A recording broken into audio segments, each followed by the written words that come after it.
फिर मैंने उनसे पूछा वो लाइफ में करना क्या चाहती हैं। उन्होंने कहा कि वो जज बनना चाहती हैं। तो मैंने कहा ठीक है। तो मैंने अपने दोस्त से लोन लेकर उसकी फीस भरी, जिसके पास मेरी रसीदें भी थी।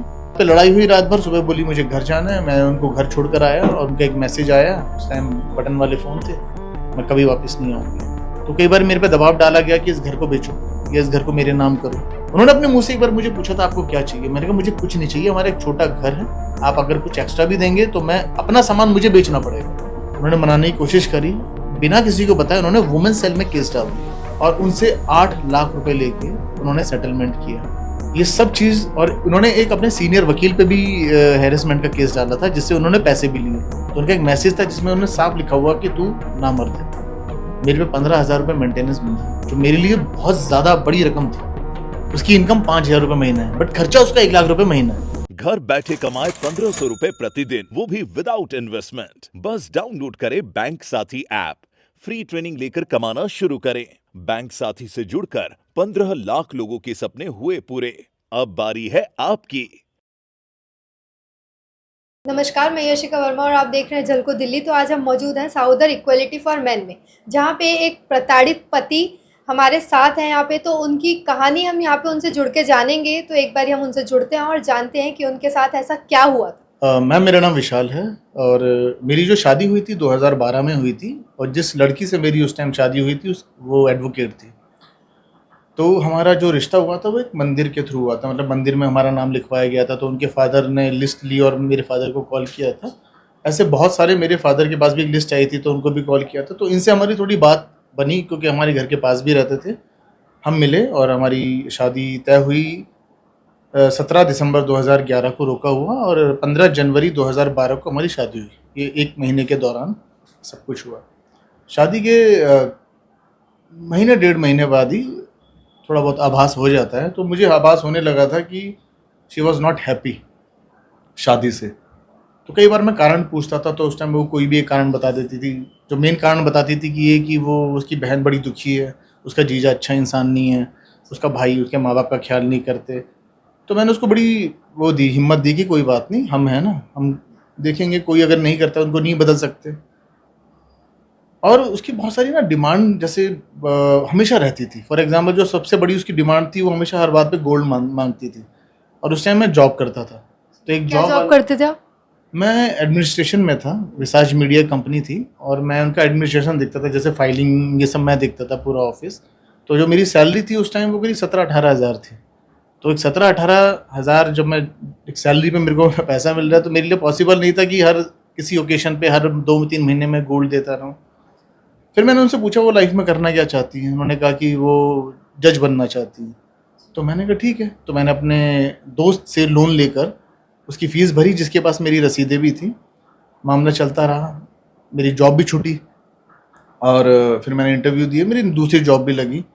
मैं जॉब से, प्राइवेट जॉब से मैं लेट आता था तो हमेशा बोलती थी कि ओवर टाइम मांगो, ये करो, जो कि प्राइवेट में नहीं हो पाता। ऐसा आपको एक्स्ट्रा टाइम देना पड़ता है। बहुत सारी ऐसी उलझनें हुई। मैं उसको घुमाने फिराने भी ले गया, बट वो बड़ी परेशान रहती थी। और उसको जो एक तरीका था ना बोलने का, वो बड़ा सख्त था और बहुत ही ज़्यादा बदतमीज़ी से वो अपने भाई से, आदमियों से बहुत अजीब से बात करती थी। मतलब सबसे बदतमीजी से बदतमीजी से बात करती थी, अपने भाइयों से, आदमियों से। और कई बार तो ऐसी ऐसी लैंग्वेज का इस्तेमाल करती थी जो गाली गलौज की होती थी, जैसे गांव की औरतें आपस में करती हैं। तो मैं बहुत हैरान होता था कि इतनी पढ़ी लिखी होने के बाद वो कैसा बिहेव रहता है। मेरे फिर एक बेटा हुआ 2013 में। उससे पहले बहुत सारे ऐसे हादसे हो चुके थे कि जिससे मुझे समझ में आ गया था कि ये शादी जो है वो गलत हो गई है। बट अब कोई तरीका बस ये था कि मैं जो भी, वो जैसी भी है, उसको मैं खुश रखने की कोशिश करूं और उसे एक्सेप्ट करूं और लाइफ को ऐसे लेके चलूं। और ये कभी नहीं सोचा था कि हमारे साथ ऐसा हो जाएगा। उसके फादर जो मेरे को मिलते थे, मैं कई बार उनसे बोलता था कि ऐसा बोल रही है, ऐसा बोल रही है, तो कहते थे इग्नोर करो, ये ऐसी है, गुस्से में बोल देती है चीज़ें। फिर जो हुआ अभी भी मुझे याद है। हम मेहंदीपुर बालाजी गए थे घूमने, मैं, मेरी मम्मी, मेरा दोस्त, उसकी मम्मी और हमारा बच्चा। आने के कुछ दिनों बाद वो बोली मुझे घर जाना है। एक बहुत छोटी सी बात हुई थी। तो मैंने कहा ठीक है, कुछ दिनों के लिए अपने मदर फादर। लड़ाई हुई थी या ऐसे ही गए थे? नहीं, रात को उसने बहस करी थी कि वो किस बात बात बहुत छोटी थी, अगर बताऊंगा कि बच्चे को कौन संभालेगा। मेरी बहन की अच्छा। गोद में बच्चा था जो बहुत छोटी थी, तो बच्चा मतलब थोड़ी देर बाद उसने बोला भाभी ये बच्चा आप ले लो, मैं अपना काम कर रही हूँ। तो उसकी लड़ाई ये हुई कि ये बच्चा क्यों नहीं संभाल ले रही, अच्छा। ये मुझे इसने वापस क्यों कर दिया। बहुत छोटी सी बात थी, बच्चे के कपड़े कौन धोएगा, मैं नहीं धोऊंगी, ये धोंगे। तो मैंने समझाया, मैंने कहा यार बच्चा हमारा है, हम ही को करना पड़ेगा, और ये बच्ची है। जब तुम भी अनमैरिड थी तो इतनी आपकी जिम्मेदारियां। बहन छोटी है। हाँ छोटी बहन थी, मतलब कज़न थी, वो पास में ही रहती थी, और वो भी कज़न। तो इस बात पे लड़ाई हुई रात भर। सुबह बोली मुझे घर जाना है, मैं उनको घर छोड़कर आया, और उनका एक मैसेज आया, उस टाइम बटन वाले फ़ोन थे, मैं कभी वापस नहीं आऊँगी। मैंने तभी अपने माँ बाप को बताया, और हम उनके घर आपने गए। रीजन नहीं पूछा उनसे? रीज़न मुझे बस था कि वो हर बात पे धमकी। रीज़न बहुत सारे थे। देखिए इस दौरान क्या होता था, वो कई बार जैसे हमारा घर उन्हें पसंद नहीं था, तो कई बार मेरे पे दबाव डाला गया कि इस घर को बेचो या इस घर को मेरे नाम करो। तो मुझे समझ में आ गया था इसको नहीं रहना, जो कि मैंने नहीं किया, ना कभी घर उनके नाम करवाया ना किया। और मैं बहस करने से ज़्यादा बेटर मैं चुप रहता था कि मैं क्यों बहस करूं इस बात को लेके। मैं उनको हमेशा बोलता था जीवन बहुत छोटा है, आप अपने काम पे ध्यान दो, खुशी से रहो। पर ऐसा कभी हो नहीं पाया, और मुझे समझ में आ गया था कि ये बम है, एक दिन फटने वाला है, बट मुझे ऐसा फटेगा वो नहीं पता था। ज़्यादा से ज़्यादा क्या होगा, अलग रह जाएंगे माँ बाप। तो मैं उस चीज़ के लिए ना बस सोच के बैठा था। एक बार मतलब बताऊं, मैं ऑन रिकॉर्ड कोर्ट में ये बात बताई थी, बट मेरे पास वो नहीं था। कोई आदमी बड़ा शर्माता है, उसने मेरे पेट पे भी लात मारी थी। एक दिन बैठे हुए थे, बात कर रहे थे, तो मैंने पूछा क्या हुआ। तो जब मैं उनको मनाने के लिए उनके थोड़ा पास जाने लगा पूछने के लिए, तो अचानक उन्होंने लात दी और पेट पे लगी। वो भले ही कैसी लगी हो मुझे, और मेरे ब्लड भी आया था जो यूरिन के रास्ते से। अब ये बात मैं अपने फादर को कैसे बताऊं कि मेरी मतलब ऐसा हुआ है, चाहे वो गलती से हुआ, पर कैसे मैं उसको बताऊं। तो मैंने बोला कि नहीं ये कई दिनों से हो रहा है। तो मैं उनकी कई गलतियों को छुपाता भी था, जो मेरी गलती थी, एक्चुअली थी। वुमेन सेल में उन्होंने वही केस डाला था कि जो होता है ज़्यादातर कि ये प्रताड़ित करते हैं, मारते हैं, पीटते हैं, बहुत मारा, दहेज मांग रहे हैं। तो वैसे आपने कुछ दहेज लिया था उनसे उस टाइम नहीं, पे? हमारी शादी पार्क में हुई थी। एमसीडी का पार्क था, जिसकी शायद उस टाइम 500 रुपये फीस जाती होगी, और टेंट लगाया था। ना तो हमने कभी कोई बैंकेट हॉल इसकी कोई डिमांड करी, क्योंकि उस टाइम उन्होंने बताया कि कोई मिल नहीं रहा। हमने कहा हमें एक सिंपल शादी चाहिए, जिसमें से मुश्किल से 100 लोग आए थे टोटल मिला के। और हम उनका घर और हमारा घर मुश्किल से 800 मीटर की दूरी पे था, तो ज़्यादातर जो कॉमन ही थे, जो उनके जान पहचान वाले, तो वो टोटल मिला के कुछ 100 के आसपास लोग थे। हमारे पास वीडियो, फोटोग्राफी सब कुछ है। और दहेज तो मुझे समझ नहीं आता, आप दहेज कैसे बोलेंगे अगर बैड ये चीज़ जो वो दे रहे हैं, अगर वो दहेज है, दहेज कैसे डिस्क्राइब करेंगे। अगर उनको कुछ गिफ्ट मिल रहा है, सपोज करिए वो अपनी बेटी को कुछ गिफ्ट दे रहे हैं, या किसी को गिफ्ट भी दे रहे हैं, तो वो दहेज शब्द मुझे समझ नहीं आता। उन्होंने अपने मुंह से एक बार मुझे पूछा था आपको क्या चाहिए, मैंने कहा मुझे कुछ नहीं चाहिए, हमारा एक छोटा घर है, आप अगर कुछ एक्स्ट्रा भी देंगे तो मैं अपना सामान मुझे बेचना पड़ेगा, तो मुझे कुछ नहीं चाहिए, बस इतना कि हम प्यार से रहें। और ये बात उसके छोटे भाई को, मतलब उसका भाइयों में छोटे भाई को मैंने ये बात बोली थी। वो सिर्फ डबल बेड, एक सेंटर टेबल, ये 2-3 चीज़ जो भी होती है वो लेकर आए थे। इसके लिए भी हमने मना किया था। ना तो मैंने साइकिल, बाइक, गाड़ी कुछ नहीं ली। हम वुमेन सेल में जब ये मामला गया तो ईसीपी जो उस टाइम थी उनको समझ में आ गया। उन्होंने कहा कि ठीक है एक साथ रहो। तो मैंने कहा मैं रहने को तैयार हूँ, बशर्ते गालियाँ ना दे।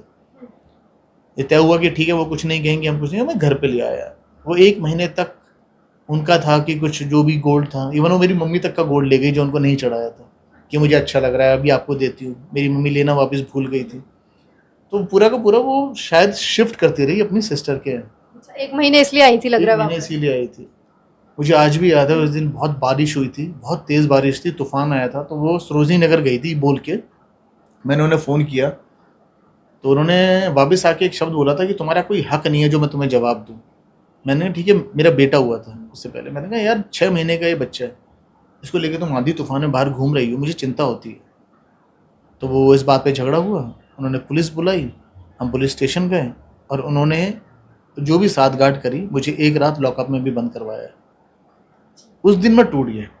उस दिन मुझे समझ में आ गया ये हो क्या रहा है मेरे साथ, मुझे समझ नहीं आ रहा था। तब मैंने सोचा कि यार आप कितनी भी कोशिश कर लो, जिसको खुश नहीं होना वो कभी खुश नहीं हो सकता। आप मर भी जाओगे, अपनी खाल भी बिछा दोगे, तो भी ऐसा पॉसिबल नहीं है। और उस दिन मैंने फैसला किया कि अब मैं इसके साथ कभी नहीं रहूँगा। पूरी रात मैं सेल में खामोश सिर्फ यही सोचता रहा कि मैंने किया क्या है। अगले दिन पुलिस वालों ने बोला तुम माफ़ी मांगो, केस ख़त्म हो जाएगा। मैं मांगता भी, पर अचानक मेरे को समझ में आया कि मैं माफ़ी किस बात की मांगूं। मैंने माफ़ी नहीं मांगी। मैंने कहा मेरी कोई गलती नहीं थी। वो केस 6 महीने चला और वो केस भी मैं जीता, जो थाने में केस चलता है। फिर हमारे ऊपर DV 498 और ऐसे न जाने जो भी ये पैकेज होता है 125, ये सब डला। 2014 में डला। आज भी मैं वो केस लड़ रहा हूँ। 2017 में मैंने डिवोर्स डाला और डिवोर्स में क्रुएलिटी पे जीत गया। ये कई साल जिस तरीके से मैं लड़ा, पर जज ने ये पूरा ऑब्जर्व किया। पूरी मेरी 38 पेजेस का मेरा पूरा ऑर्डर है और on the basic of cruelty and desertion पे मुझे ये डिवोर्स डिग्री ग्रांट हुई। ये कैसे हुआ? उस लड़की का पहले अफेयर था और अच्छा, ये आपको बाद में पता लगा? बाद में पता चला। कितने टाइम बाद पता लगा था आपको? ये मुझे सुनने में तो शादी के करीब 8-10 महीने बाद आया था, बट मैं कंफर्म नहीं था कि मुझे लगा कि कई लोग बोल देते हैं, पर मेरे पास कोई ऐसा सबूत नहीं था। जब वो घर छोड़ के चली गई तब उन्हीं की कहीं से मुझे ये सब चीज़ें पता चली कि ऐसे ऐसे इसका अफेयर था। शादी होने वाली थी, बैंकेट हॉल सब बुक हो गया था। मैं उस लड़के हुई से, क्यों नहीं शादी, ये पूछा नहीं आपने? वही मैंने बताता हूँ, मुझे उस लड़के के बारे में पता कि चला। मैं उस लड़के से मिलने गया, मैं उस लड़के से मिला। उस लड़के ने बताया कि कई साल उनका रिलेशनशिप थी, शादी हो गई। लड़की ने कुछ, शादी हो गई थी? सॉरी, शादी उनका रिलेशनशिप कई साल चला, शादी होने फिक्स हो वाली गई थी। और शादी जब होने वाली थी उसके ठीक 1 महीने बाद लड़की ने मना कर दिया। बोली कि मैं, जो लड़के ने बताया है, उनकी कोई डिमांड थी कि अलग रहना चाहती हूँ मुझे, या कुछ भी जो भी उनकी डिमांड थी। लड़के वालों ने पूछा भाई क्या कारण है।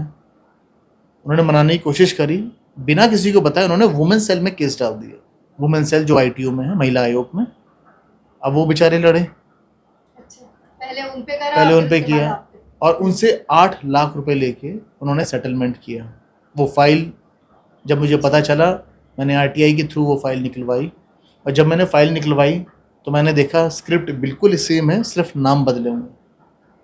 जो घटनाएं वो मेरे साथ बता रही थी, सेम घटनाएं उस लड़के के साथ, कि मुझे ऐसा कहता है, ये मेरे माँ बाप को ऐसा कहता है, हमारा घर मांग रहा है, गाड़ी मांग रहा है, सिर्फ नाम बदले हुए थे। वो जब मैं कोर्ट में लेकर आया तो उनकी हवाइयाँ उड़ गई। पहले वो मना करते रहे, बाद में एटलीस्ट उनको मानना पड़ा। ये सब चीज़, और उन्होंने एक अपने सीनियर वकील पे भी हैरेसमेंट का केस डाला था, जिससे उन्होंने पैसे भी लिए, जिसका प्रूफ वकील पे? वकील से, जिनके पास वो जॉब कर रही थी जब वो अच्छा। उन्होंने अपनी वकालत पूरी करी। ये सब चीज़ मैंने पता करी। जब मैं कोर्ट में आया, जब चीज़ें हुई और जो मैंने प्रूफ दिए, जैसे फॉर एग्जांपल उनका एक मैसेज था, वो बात बात पे गालियाँ देती थी, तो उनका एक मैसेज था जिसमें उन्होंने साफ लिखा हुआ कि तू नामर्द है। ये शब्द, सॉरी मुझे बोलना हर लड़के को बड़ा अजीब सा लगता है, बट मेरे पे बीती है। और वो जब मैंने मैसेजेस दिखाए, कोर्ट में पेश किए, तो on the basic of cruelty and desertion मैं ये वो केस जीता। दिक्कत क्या आती है कि आप कोर्ट पे जाते हो, आप प्रूफ करते हो, आप बोलते हो इस बात को कि इन्होंने मारा पीटा, वो प्रूफ, वो केस चलने में 10 साल लग गए। जबकि मेरे हिसाब से DV का केस तो 10 साल चलना ही नहीं चाहिए, उसका टाइम पीरियड होता है। मेरे पे मेंटेनेंस बंधा ऑन बेसिक ऑफ एग्जम्पशन। उन्होंने, जज ने एज्यूम किया कि ये 50,000 महीना कमाता होगा, जबकि मैंने अपने अकाउंट स्टेटमेंट दी हुई है। मेरे पे 15,000 रुपये मेंटेनेंस बंधा, जो मेरे लिए बहुत ज़्यादा बड़ी रकम थी, वो मुझे देना पड़ रहा है। जैसे भी देते हैं आप अभी? हाँ, हमारी पूरी फैमिली, मतलब मेरे फादर भी अपना काम करते हैं, मदर भी करती है, मैं भी करता हूँ। मेरी इतनी इनकम नहीं थी उसमें। 4 साल तो मैंने 1 रुपया नहीं कमाया। मेरे को समझ ही नहीं आया ये हुआ क्या। मैं बीमार रहा, परेशान रहा, अपने कमरे में, मुझको समझ नहीं आया कि मैं इसे डील कैसे करूँ। उसके बाद आप एक सामाजिक तौर पे ना एक कटा हुआ महसूस करते हैं। वो जब चीज़ें हुई 4-5 साल बाद, तो हिम्मत जागी। मेरी जो वो लड़की है, मैं उसको वाइफ बोलना भी अब बड़ा वो समझता हूँ, एक्स भी बोलना मतलब मुझे बुरा लगता है। वो लड़की प्रैक्टिसिंग एडवोकेट है। 2009 में वो रजिस्टर्ड एक एडवोकेट है, और वो जहाँ जहाँ काम करती थी मुझे पता है। वो औरत कमिश्नर लगी, वो DLSA के पैनल पे है। जब केस हमारा शुरू हुआ तो एफिडेविट में उसने अपने आप को हाउस वाइफ बताया, ये छुपाने के लिए कि वो प्रैक्टिसिंग एडवोकेट है। जब ये मैंने प्रूव किया कि वो प्रैक्टिसिंग एडवोकेट है, तो वो ये बोल रही है कि वो कभी कभी जाती है, उसकी इनकम 5,000 रुपये महीना है, बट खर्चा उसका 1 लाख रुपए महीना है।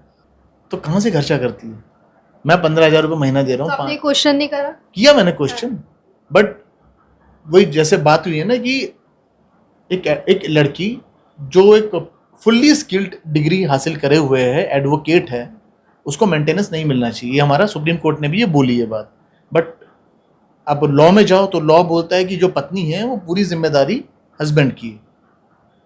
ऐसे बहुत सारे मैंने जजमेंट देखता हूँ कि एक जज कुछ और बात कर रहे हैं, दूसरे जज कुछ और बात करते हैं। मुझे समझ में नहीं आता कि लॉ क्या कह रहा है। मतलब एक्चुअली खुद को क्लियर नहीं है ये चीज। कंफ्यूजन हमारे अंदर है।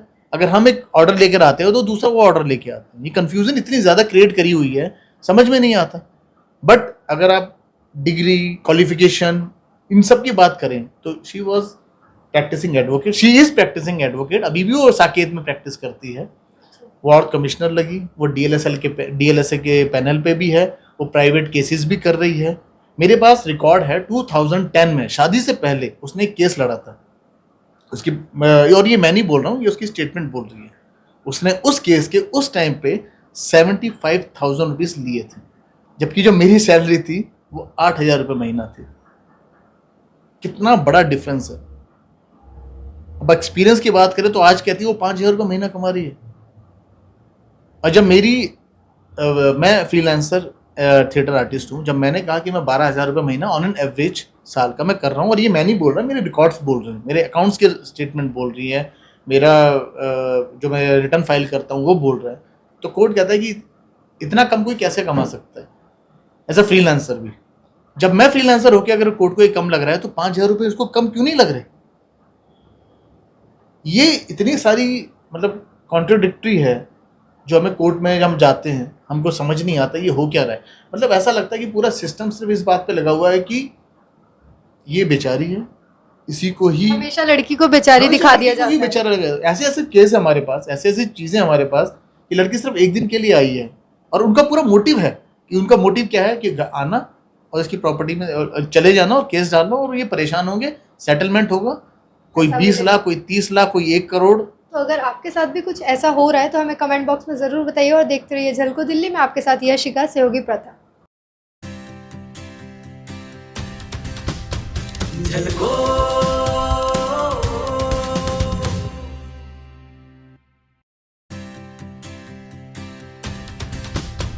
झलको